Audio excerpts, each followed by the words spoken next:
Okay, I just watched this video here of Mr. Colin, who sounds like a brother, without a doubt. He's being led by the Spirit of God, talking about latent flowers. Look, man, latent flowers. I'm not going to beat around the bush. The guy's an idiot. He's a moron. I'm not trying to be condescending. Jesus said the moron man builds his house on sand. So I'm using the word biblically. He's a moron. It's just what he is. And he's looking at a video where flowers, I think it's maybe one of the only, handful of videos where he actually, reads the Bible. Most of it's, Calvinists say this, but I say this. He's got hundreds of videos on that. Maybe 2 or 3 where he actually reads the Bible and tries to go through it. In this case, it's about Romans chapter 8, and it's 5 through 11. But see, that's the first thing. You can't just jump to verse 5 to understand what 5 through 11 says, because there's a thing they call it context in biblical study. We call it grammatical force. So the grammatical force of chapter 8 goes back to chapter 7. Well, and that comes from 6 and on down. That's the way Romans is written. It's sort of a succession. One thing leads to another. But in particularly, chapters 7, 8, and 9 typically go together. Because what comes from 7 leads into 8, and what leads from 8 into 9. And just briefly, chapter 9, everybody thinks there's a separation. 9 is off on a different subject, because it starts out about Paul saying, I wish I could be what they call accursed. But it's not, it's coming off of chapter 8. It's not Paul saying, I wish I would die in place of my brothers. No, he's saying, I'm not lying to you because of all the persecution and the suffering that was discussed in chapter 8. He's saying, I'm not lying to you. This suffering is so bad that sometimes even I wish that I could be put away from Christ on account of my brothers, the one persecuting him. Probably the most misunderstood verse in the Bible are those verses between 9:1 and 9:6, 9:1 through 6. But it's not. It's him saying, I'm not lying to you, man. Sometimes even I, Paul, do not want to go through this. It's on account of the suffering from his brothers who are persecuting him. And then, of course, chapter 9 goes on to say, but it's God's will. And that's very important. But chapter 8 comes from chapter 7, where it's talking about Paul himself. It's like he's given his personal experience. I do the things even that I hate on the account of my flesh. And that's what leads into chapter 8. So if you read through chapter 7, you see all these things about, I find in the law that what I would, that's the Greek word for it's thelo, meaning what I will to do good, evil is present with me. And so I thank God through Christ our Lord, so that with the mind I myself serve the law of God, but with the flesh I serve sin. So right away you see the believer, Mr. Colin, even Paul using himself as an example, serves the flesh. The mind set, or it's not set as in you set yourself. You'll see that in a second. It's the mind against, kata, down, like against the ground, or leaning against a tree. You could put a picture like that. Set, or not set yourself, but the mind down according to the flesh. The mind thinks that way, and that's what you're going to see. So that's what it's coming off. It's coming off Paul, even using himself as an example, that he's, let's say, as you will say, in the flesh sometimes. He goes in the flesh and out of the flesh. That's a believer now. So that's what it's coming off of. So now you go to chapter 8. Again, that's called grammatical force. We call it context, but it's the force of the text that forces you to the next part. That follows, and you're going to see that word follows here right away. Therefore now there is no condemnation, even though he's sometimes goes in his flesh, in Christ Jesus. to those who walk after the flesh, but after the Spirit. And so this is this Greek word ara. You're going to see another Greek word here in a second. Ara meaning it's like a conclusion from what he was saying before. Those who walk not after the flesh. And you're going to see this combination of words right here. Kata sarka. Not down flesh. That's a literal translation. Not down flesh. And you're going to see this word kata. You'll see the word in flesh, but you'll also see kata flesh. They're slightly different. So not down flesh, not according to the flesh, Allah, but according to the Spirit. Pneuma. According Spirit. Pneuma. For the law of the Spirit, life in Christ has made me free from the law of sin and death. And this is thanatos, separation. So there's two Greek words for death used in this chapter 8. One is thanatos, which means separation from God. And the other is nekros, which means death like a corpse. Both are used here for what the law could not do, which is separate himself from his flesh, in that it was weak through the flesh. God sending his own Son in the likeness of flesh, condemn sin in the flesh.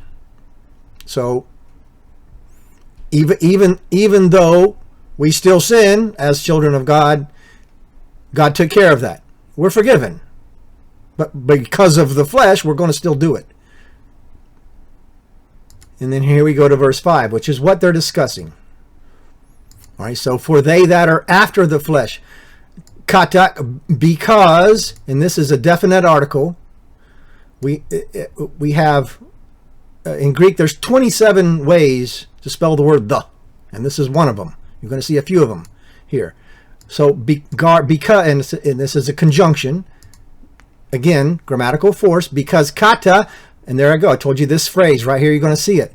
Because kata sarka, so kata down flesh, or according to the flesh or against the flesh. Not in the flesh, but he'll say in the flesh in a minute, but this is against the flesh. Hotes, and this is correct. This is a being verb. Correct. That is correct, Mr. Collin. It's a being verb. It's a present participle. Present participle is a present. It's a present active participle, and so present participle means an action that's ongoing. So down flesh, being ongoing, and here's two definite articles together. This is a neuter. Things, the flesh, phroneo. It's a form of the word phroneo. It's a verb, and it's an indicative. So an indicative is a statement of fact. So those down on the flesh, thinking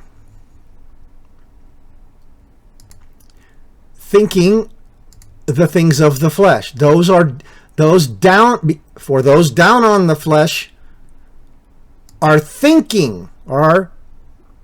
presently thinking the things of the flesh. If I'm yelling at my wife because I don't like doing the dishes and she didn't do it, I'm thinking the things of the flesh.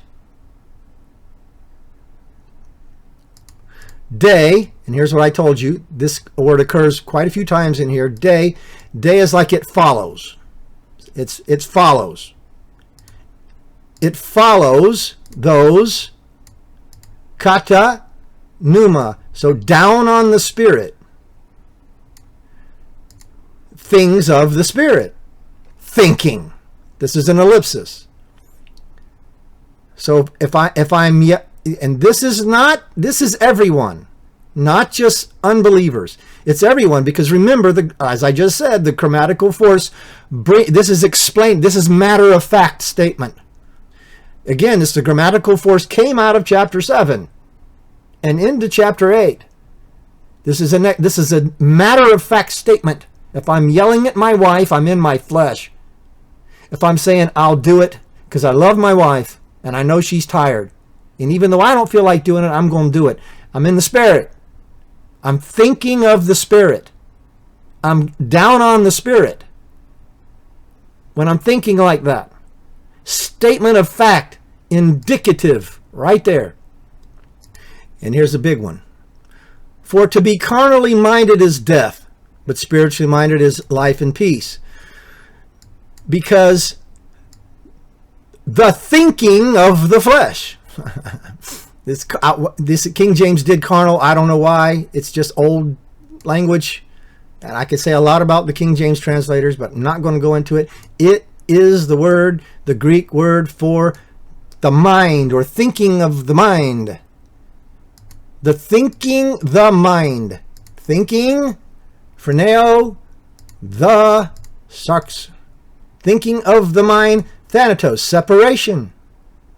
So you have, because the thinking, okay, got to address this. So people say the mind set on the flesh, but it's not the mind set like, okay, I'm going to set my mind there. No, it's more like mind, a mindset. I have a mindset. I have a way of thinking. That is this word, phroneo. That's that word. It's not mind placed like tithame, which is the Greek word tithame. The word set isn't even in the Greek.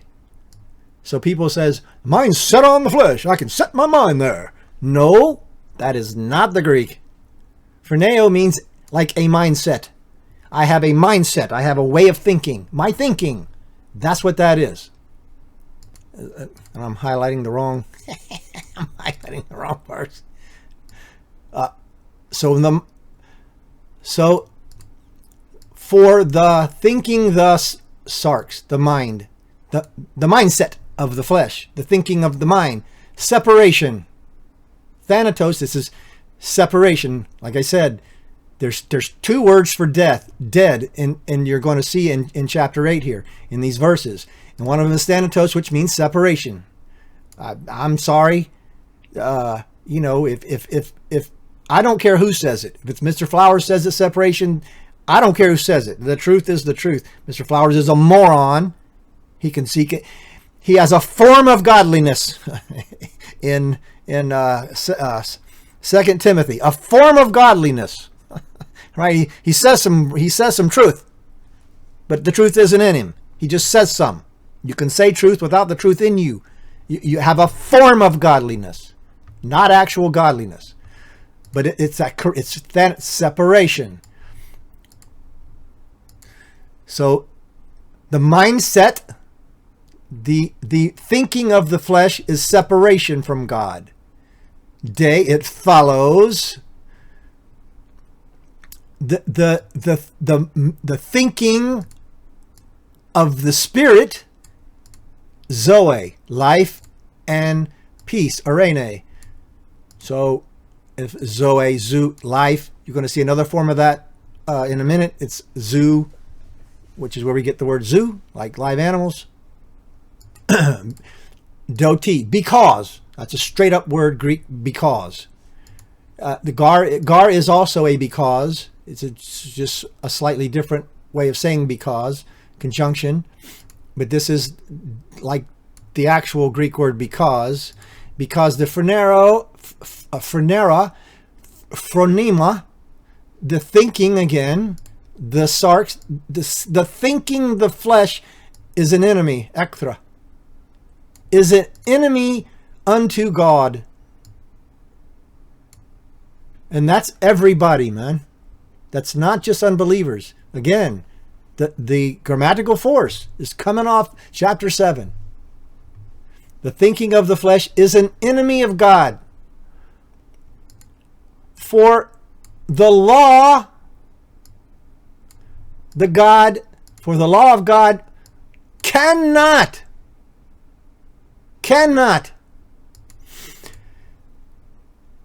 hupotasso. So tasso means orderly arrange, and hupo means like to superimpose on. The thinking of the mind cannot superimpose itself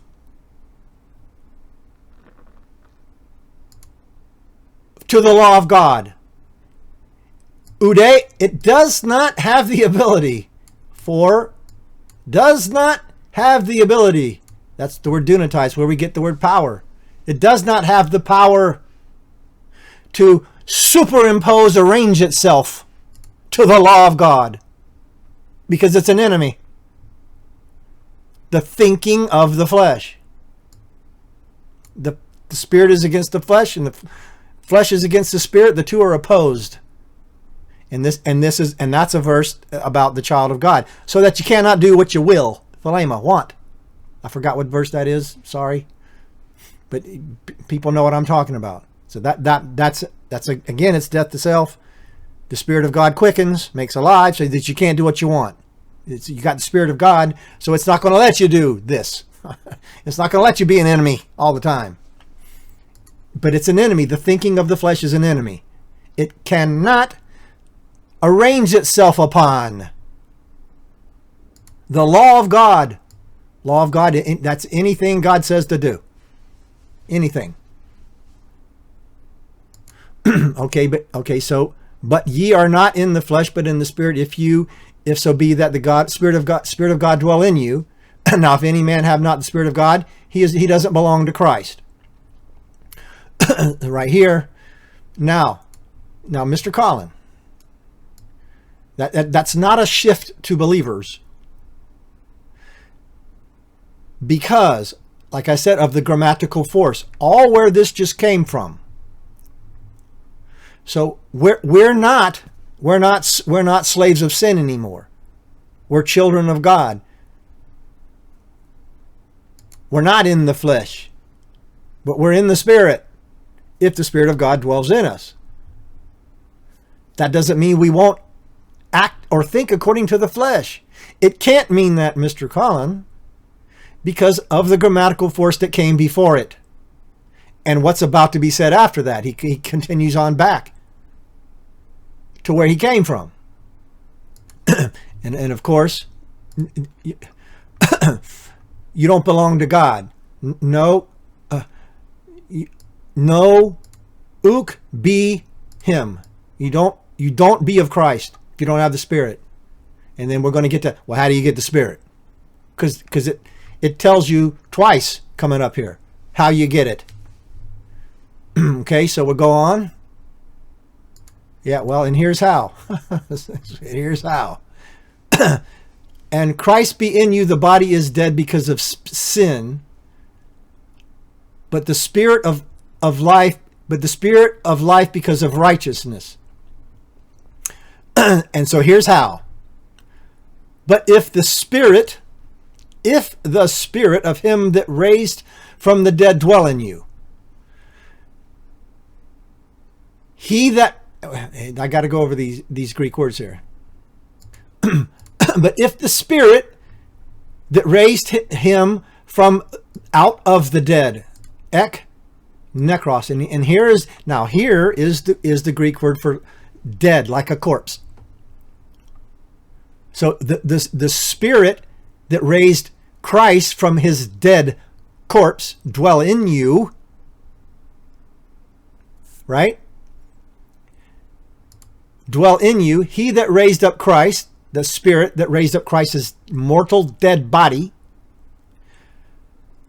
from the dead, from the dead body, shall also quicken, and this is important, and out of the nekros, dead, like a corpse, zoomorphos, and here's the word zoo, like I told you it was coming, zoo, which is where we get our word live, and poeo, poinse, it's in another form of poeo, which means to make, So it literally means to make alive.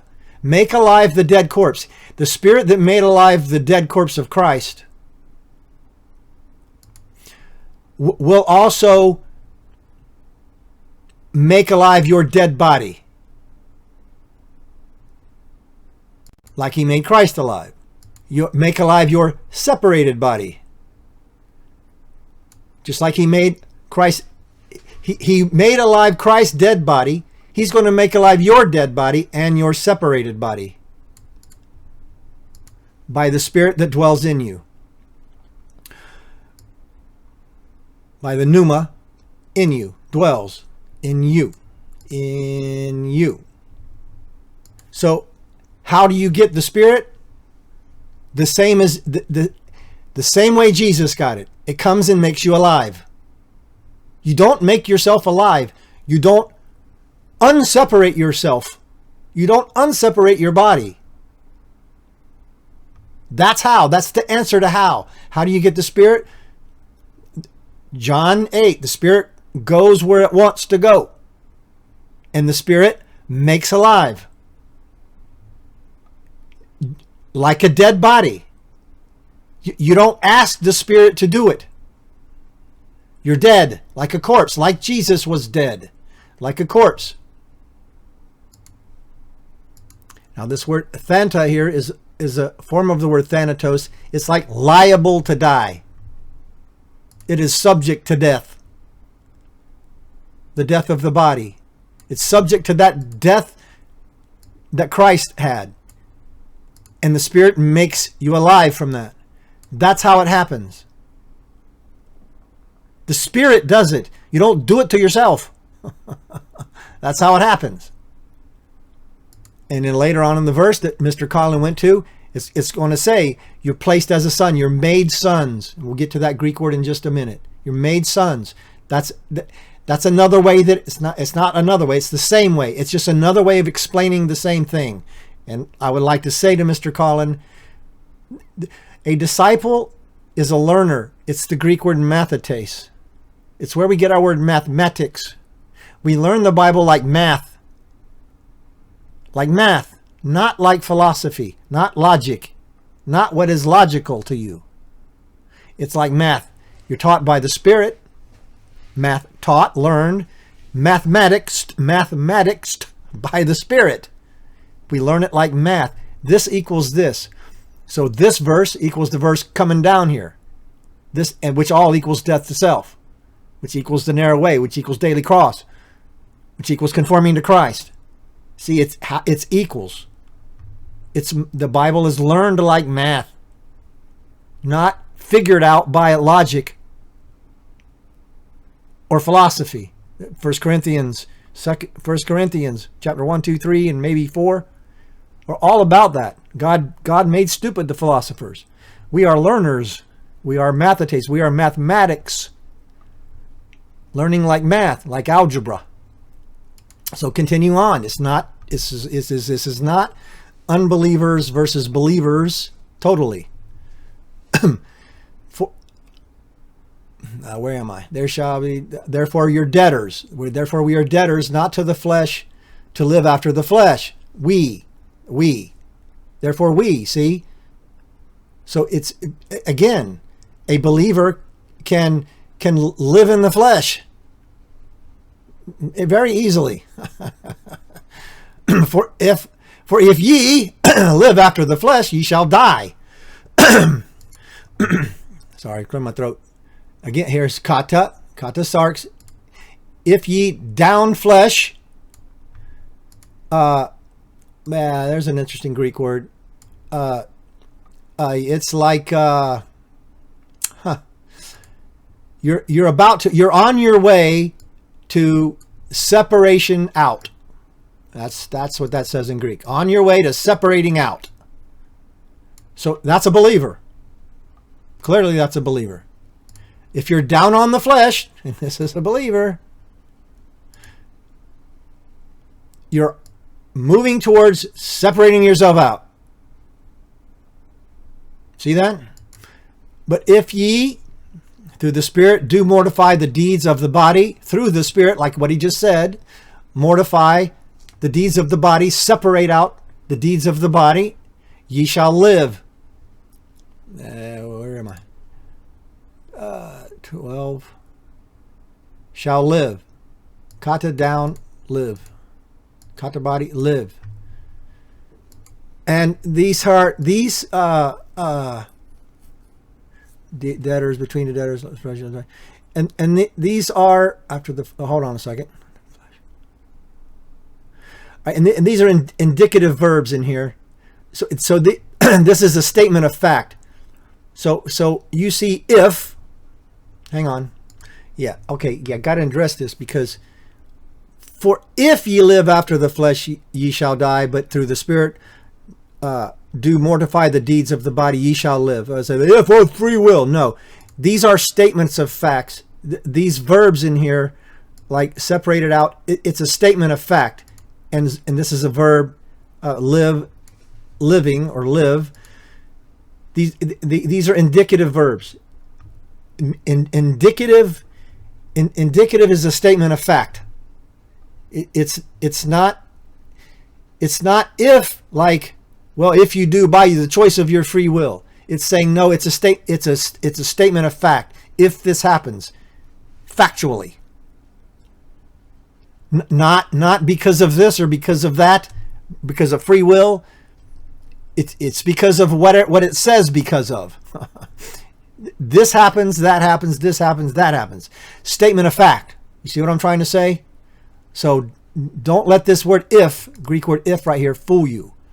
It's not if by your free will. No, it's if these things happen, if this happens, that happens. If this, that. It's a statement of fact, not a statement of your free will. Okay? That's just the only point I want to make right there. For as many led by the Spirit of God are the sons of God. So, and now so this is like a culmination of the sentence that started in verse 1. So you have sons of God. The ones that don't have the Spirit are not sons of God. For as many is led by the Spirit, many Spirit, God, led by those be huios. And there's an important word we're about to get to. Sons of God. So no Spirit, no Son of God. You're a bastard, the Bible says. No Son of God. So, and that's the end of the sentence from verse 1. No, now then, how do you get the Spirit? He's coming up to that again, as Brother Colin pointed out.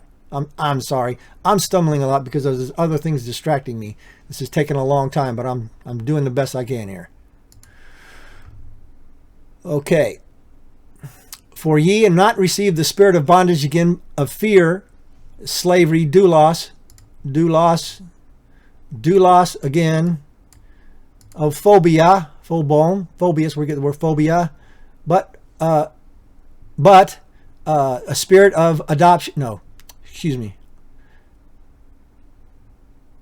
but receive the spirit of adoption, yes. But receive the spirit of adoption. I keep, this is lower than this, so I keep missing. Heirs of God. Hang on. Yes.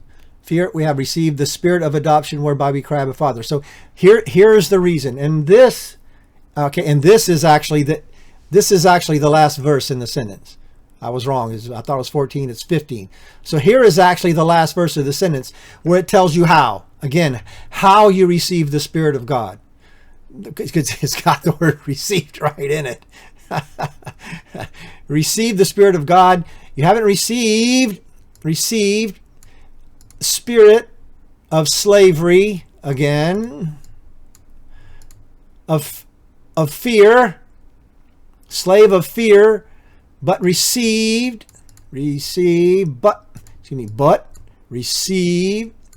spirit, pneuma, huiothesia. You've received the spirit of huiothesia.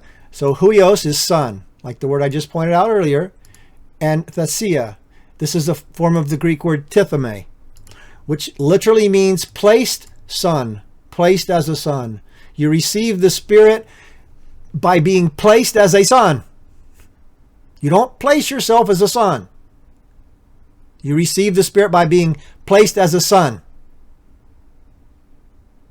by which we cry, death to self. That's what that says. This is death to self, man. The whole thing is death to self. The Bible is death to self. It's what it is. So the answer to how do you receive the Spirit that they talked about, you're placed as a son. You receive it by being placed as a son. Huiothesia. You don't place yourself as a son, and you don't raise yourself from the dead. And these are statements that the free will worshipers just freak on because it threatens their free will. Flowers is a moron. He loves his flesh. It threatens his free will. You don't place yourself as a son, and you don't quicken your mortal body. The Spirit does it. The Bible literally says so. And it literally says right here, place, Spirit. Place as a son. Receive. Receive the Spirit placed as a son. That's how you receive it. Receive the Spirit placed as a son. That's how. So the Bible just tells you. You don't have to guess. And of course, we are mathetes, we are learners. We equate this with all the other places in the Bible that talk about that. The fruit of the Spirit is eirene, one of the things, eirene, the peace, and faith. The fruit of the Spirit, this is Galatians 5:25, I think. The fruit of the Spirit is faith, pistis, and eirene, peace. The same thing he just said there. The Spirit gives peace and life. That's the fruit of the Spirit. The fruit of the flesh, which is the verses right before that in Galatians, is all bad stuff. Just like here, the Spirit is death. The flesh is death. The fruit of the flesh is death. Not make alive, not faith, not believe. See, again, this equates. This is math. This equates to all the other places it talks about death to self and how faith comes to be by the Spirit quickening, by the Spirit producing fruit. What the Spirit produces, which is faith and belief and life. I mean, the whole thing, the Calvinists got it right about total depravity. And that word total depravity is up in 2 Timothy, by the way. That's another video. So Mr. Collin, yeah, these are believers, man. It's not talking about unbelievers and all of a sudden switching to believers. I'm sorry. You know, I love you, man. But no. The grammatical force and the Greek, everything. These are believers. And unbelievers don't have the Spirit. They're not children of God. So it doesn't mention unbelievers specifically, but you know, you can do the math. The ones without the Spirit are not the children of God. That's an unbeliever, because the Spirit produces faith. So I would recommend people go to Consistent Calvinism podcast. I'm not a Calvinist. I'm not promoting Calvinism. That's just what he calls himself. I would encourage Brother Collin to come to Grace and Truth Ministries. Listen on the internet. Pastor Jim Brown. The dude has wore out more Bibles than me and you have read in our lifetime. I've seen them on the floor in his library, like totally a whole stack of them up to my knees, worn out, falling apart with every page in the Bible marked on all of them. It's a freak, man. The guy's a Bible study freak like you've never seen. And you'll learn a lot of Greek. You'll learn more Greek in one sermon, or we call them teachings, and you probably learn in your church in 10 years. Whatever church you go to. I forgot what you said. I'm not trying to bash you, man. I'm my brother. I want you to come. I want you to come and get more meat. More meat. You got the Spirit of God. I think you'll catch it. So, and there'll be some things that you never heard before, which will catch your attention, but it caught mine, and it took me 1.5 years of study before I would ever even go there, and the place is 45 minutes from my house. And I had to study for a year and a half before I'd ever go to the man's church. So it wasn't easy for me. But as I studied, I see, because I had some Greek already. So I would encourage you, if you're, you can watch anytime. We stream twice a week. It's 3 hours of teaching, man. There's no other church that has 3 hours of teaching, or 2.5, or 2, of Bible teaching with a blackboard and maps. You've never seen a church like that, man. Never. It's serious meat for the children of God. I would encourage you. And so, people, go listen to Consistent Calvinism podcast. This is a good brother. And Mr. Flowers here is a moron. And he spends some time on, because it's necessary. Mr. Flowers is like the modern day internet Kenneth Copeland. He's a shyster. He's a con man. Trying to sell you free will. And it's a con. And he's selling books and trinkets or whatever. He's selling t-shirts, and he's trying to make a living is what he's trying to do. Just like Kenneth Copeland, except he's not getting as rich as Kenneth Copeland. But it's the same thing. It's the same thing in essence.